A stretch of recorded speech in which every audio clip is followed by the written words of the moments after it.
ఎవరైతే భార్యాభర్త ఉన్నారో ఇద్దరు పిల్లల కంటే తక్కువ కాకుండా ముగ్గురు కంటే సంతోషం, కనీసం ఇద్దరైనా ఉండాలి.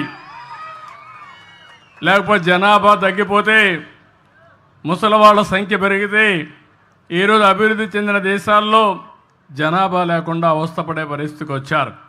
ఆ పరిస్థితి మన దేశానికి రాకూడదు అనేది నా ఆకాంక్ష. దానికి కూడా మీ సెక్రటరీ ఏం ఎక్సర్సైజ్ చేశారో తెలియదు, ఈ ఊర్లో కలెక్టర్ గారు ఏం ఎక్సర్సైజ్ చేశారో తెలియదు.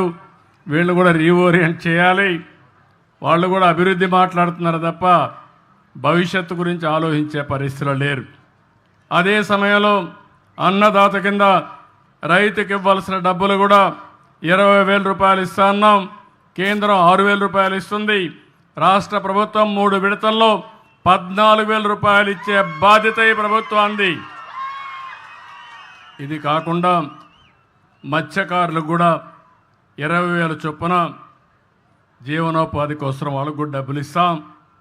అయితే ఆర్థిక వ్యవస్థ చాలా ఇబ్బందికరంగా ఉంది. ఇంకా డబ్బులు లేవు. 10 లక్షల రూపాయలు అప్పు చేసి వెళ్ళిపోయారు. అప్పు ఇచ్చేవాళ్ళు కూడా కనపడడం లేదు.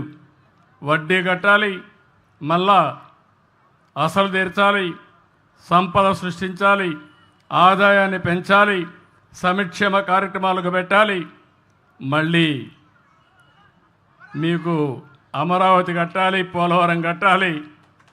అదే సమయంలో ఏవైతే నేను చెప్పానో సూపర్ 6 కూడా అమలు చేయాలి. ఇది కొంచెం కష్టమైన పనే, కానీ ఇష్టంగా పనిచేస్తున్నా. కష్టమైన పని కూడా ఇష్టంగా పనిచేస్తే తప్పకుండా పరిష్కారం అవుతుంది, చేయగలుగుతామనే ధీమా నాకుందని చెప్పి కూడా నేను మీకు తెలియజేస్తున్నా.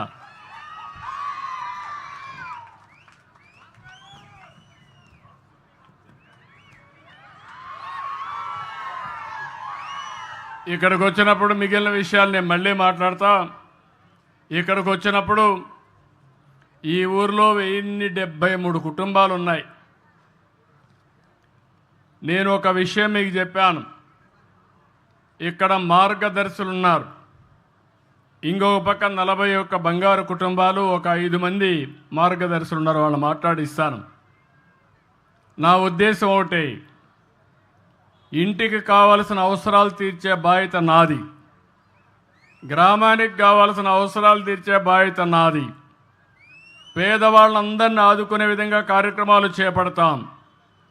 కానీ పైనుండే మీరు, కింద నుండే 41 కుటుంబాలని అందరితో సమానంగా పైకి తీసుకొచ్చే బాధ్యత ఈ మార్గదర్శులకు అప్పచెప్తున్నానని చెప్పి కూడా నేను మీకు తెలియజేస్తున్నా.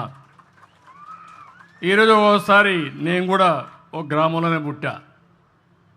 6-7 కిలోమీటర్లు నడిచి హై స్కూల్కి వెళ్ళాను. ఇప్పుడు పిల్లలు బెటరు, ఊర్లోనే స్కూల్స్ ఉన్నాయి, రెసిడెన్షియల్ స్కూల్స్ ఉన్నాయి. మేము చిన్నప్పుడైతే 6-7 కిలోమీటర్ల వాగుల్లో, వంకల్లో, అడవుల్లో పోయి చదువుకొని, అప్పటికి కూడా క్యారియర్ కూడా చేతిలో పెట్టుకొని, లేకుంటే అప్పట్లో అయితే ఫుడ్ పాకెట్స్ తయారు చేసుకుని పొట్లాలు కట్టుకుపోయేవాళ్ళం. అది తినేసి, ఎందుకంటే క్యారియర్ మళ్ళీ మోయాలి, మళ్ళీ తిరిగి వచ్చేటప్పుడు కూడా. కాబట్టి ఆ విధంగా చదువుకున్నాం, పైకి వచ్చాం, ఒక ఆలోచనతో ముందుకు పోయాం. అదృష్టం కలిసి వచ్చింది. ఈరోజు మీరు చూస్తే